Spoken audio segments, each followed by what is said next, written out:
I'm David Ortega, a food economist and associate professor in the Department of Agricultural, Food, and Resource Economics at Michigan State University.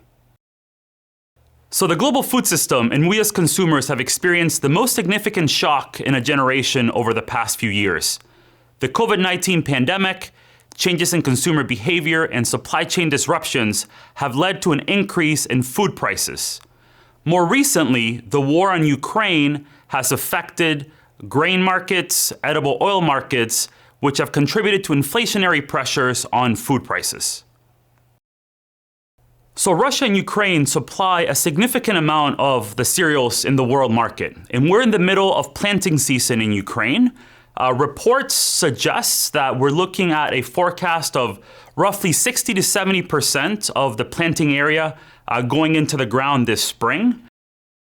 So when we're looking at the global markets for a lot of these commodities, we're seeing a lot of countries starting to stockpile, and what we're going to look at or see the main effects from the conflict are going to be in countries in the Middle East, in Northern Africa, that are highly dependent on this region for a lot of their imports.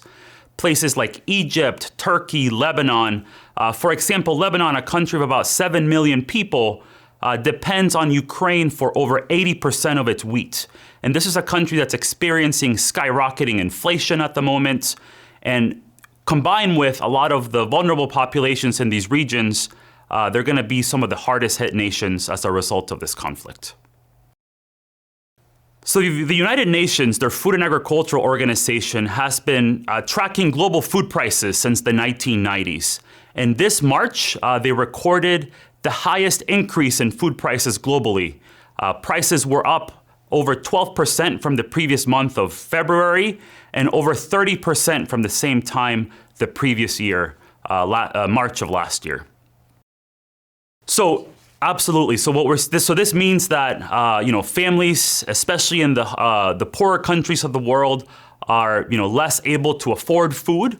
It's important to note that we have an abundant supply of food in the world for everybody. It's a matter of affordability and making sure that it's available to the right people at the right time.